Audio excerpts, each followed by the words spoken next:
አባ ጻድቅ አለምሰ እያይመረከ ወአንሰ አይመርኩከ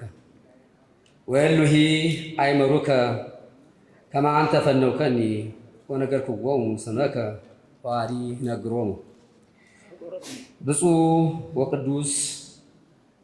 አባታችን አቡነ ማትያስ ቀዳማዊ ፓትርያርክ ርዕሰ ሊቃነ ጳጳሳት ዘኢትዮጵያ ሊቀ ጳጳስ ዘአክሱም ወዕጨጌ ዘመንበረ ተክለ ሃይማኖት፣ ብፁዕ ጠቅላይ ሥራ አስኪያጅ፣ ብፁዕ የቅዱስ ሲኖዶስ ዋና ጸሐፊ፣ ብፁዕ አባታችን አቡነ ዘካርያስ የምዕራብ ጎጃም ሀገረ ስብከት ሊቀ ጳጳስ፣ ብፁዓን አበው ሊቃነ ጳጳሳት እና በዚህ ታላቅ መንፈሳዊ ጉባኤ ላይ የተገኛችሁ ክቡራንና ክቡራት በሙሉ በቅድሚያ እንኳን 44ኛው ሰበካዊ መንፈሳዊ ጉባኤ በሰላም አደረሳችሁ እያልሁ የ2014 የምዕራብ ጎጃም ሀገረ ስብከት የሥራ ዕቅድ መርሃ ግብር አፈጻጸም ዓመታዊ ሪፖርት አቀርባለሁ። ስለተፈቀደልኝ እግዚአብሔርን ዝቅ ብዬ አመሰግናለሁ። በሀገረ ስብከቱ ስር 8 ወረዳዎች እና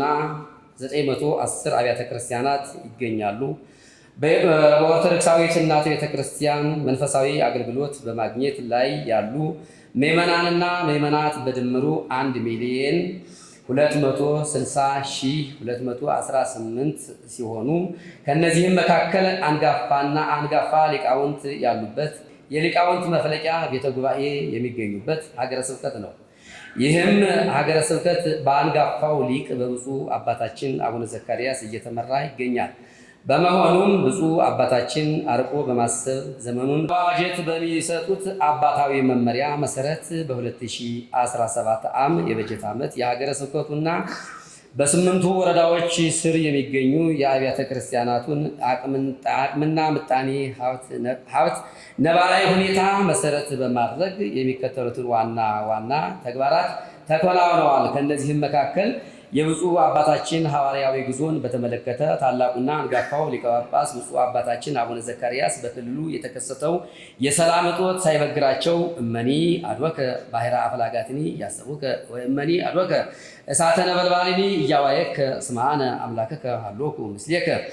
መዝሙር 65 ቁጥር 12-14 በትርጓሜ ዳዊት ላይ እንደተነገረው ማዕበሉና ወጀቡ ሳይገድባቸው በወጀቡ መካከል ሆነው መንበረ ጵጵስናቸውን የማይለቁ ከምዕመናን የማይጠፉ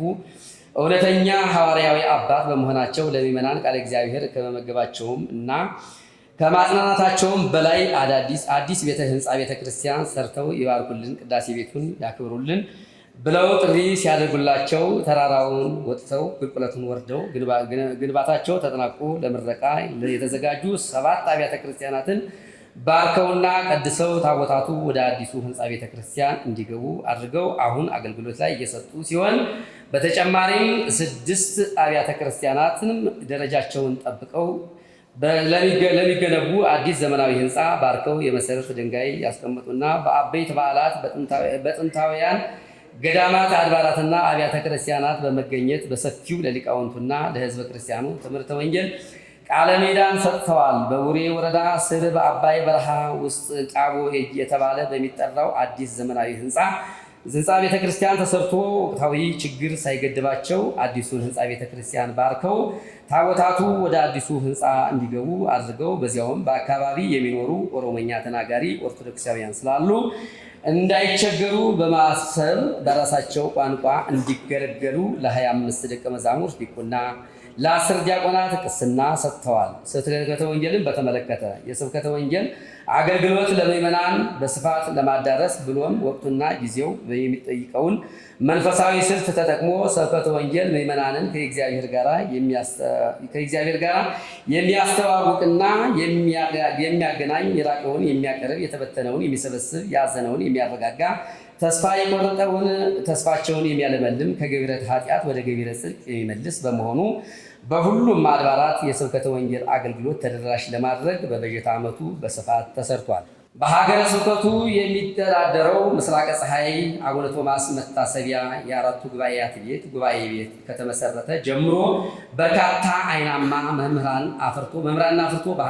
በሀገር አቀፍ በሚባል ደረጃ እያስተማራ ይገኛል። ለቤተ ጉባኤው በበጀት ዓመቱ 2 የብሉይ ኪዳን የሐዲስ ኪዳን የሊቃውንት እና የመነኮሳት የመጻሕፍት መምህራንን ሀገረ ስብከቱ ቀጥሮ ከ80 በላይ የሚሆኑ ደቀ መዛሙርትን እየተማሩ ይገኛሉ። በጀት ዓመቱ ዝክረ ሊቃውንት ዝክረ ወንጌል ወዝክረ ሊቃውንት በሚል ርዕስ በመንበረ ፓትርያርክ ጠቅላይ ጽሕፈት ቤት በስብከትና ትምህርት መምሪያ የተዘጋጀውን የ2 ቀን ማለትም ከሰኔ 23 እስከ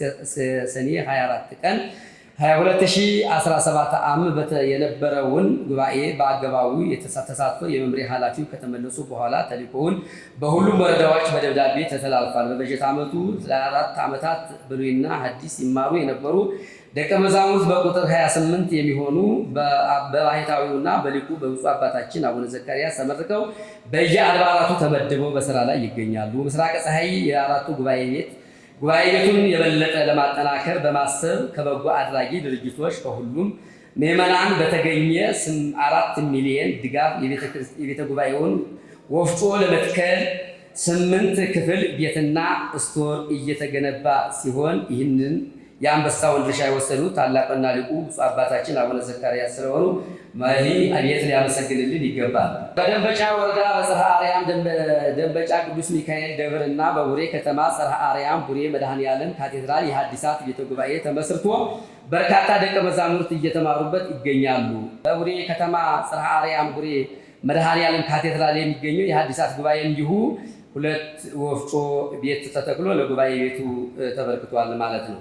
ልማትን በተመለከተ በርዕሰ ከተማው ከምትገኝ ፈለገ ዮርዳኖስ ልደታ ለማርያም ገዳም ማስፋፊያ ቦታ ከዚህ ቀደም ተጠይቆ በበጀት ዓመቱ ተጨማሪ 7200 ካሬ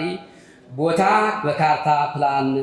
ተካቶ ሀገረ ስብከቱ ተረክቦ ቦታውን ለማልማት በዝግጅት ላይ ይገኛል። መልካም አስተዳደር በተመለከተ ምንም እንኳ በአማራ ክልል የሰላም እጦት በመኖሩ ከገጠሯ ቤተክርስቲያን ለመድረስ አስቸጋሪ ቢሆንም ከወረዳዎች ጋር ዘመኑ ባፈራው በስልክም ሆነ በደብዳቤ በመጻጻፍ የብዙ አቤቱታዎችን ሀገረ ስብከቱ ተቀብሎ ችግሮችን እንዲፈቱ አድርጓል። ሰበካ ጉባኤ ገቢን በተመለከተ ሰበካ ጉባኤ ገቢ የቤተ ክርስቲያኒቱ ፋና ወጊ የገቢ ምንጭ ማግኘት ዋና መጋቢ ዘዴ መሆኑ ይታወቃል። እንደዚሁም የምዕመናንና የካህናትን አንድነት የሚገልጽበት ጽኑ መዋቅር ነው።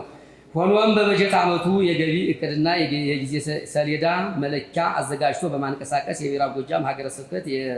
የዛሬ 2 ዓመት ሰሜን ጎጃም ሀገረ ስብከት ተከፍሎ ከወደ ወዲህም ገቢው ቢቀንስም በስሩ ባሉ ወረዳዎች ተንቀሳቅሶ እንደ ድሮ ለመስራት አዳጋች ቢሆንም በከተሞች የሚገኙ አጥቢያ ቤተክርስቲያናትን በመከታተልና ኦዲት በማድረግ በበጀት ዓመቱ በፐርሰንት ክፍያ ብልጫ ላይ ላሳዩ 48 አድባራትና ገዳማት አብያተ ክርስቲያናት አወዳድሮ በብፁዕ አባታችን ሐምሌ 28 ቀን 2017 ዓ.ም በካህናት ልዩ ጉባኤ ተሰርቶ የማበረታቻ ሽልማት ተሰጥቷል። በዚህም ምክንያት ምንም እንኳን ወቅቱ አስቸጋሪ ቢሆንም ካለፈው በጀት ዓመት ጋር ገቢ ሲነጻጸር የተሻለ አፈጻጸም ተካቷል። መመሪያ ያደረገ የፐርሰንት ክፍፍል ታስቦ ሲሰራ የመንበረ ፓትርያርክ 35% ድርሻ ብር 4 ሚሊዮን 930,791 ብር ከ91 ሳንቲም ሲሆን በዚህ ዓመት ብልጫ የተገኘው 1 ሚሊዮን 715,478 ከ82 ሳንቲም ገቢ ሆኗል ማለት ነው። የታስቦ በኢትዮጵያ ንግድ ባንክ 4 ኪሎ ቅርንጫፍ በሚገኘው ቅርንጫፍ ገቢ ያደረግንበትን የባንክ ደረሰኝ ብፁዕ አባታችን አቡነ ዘካርያስ ለብፁዕ ቅዱስ አባታችን እንዲሰጡልን በትህትና እጠይቃለሁ።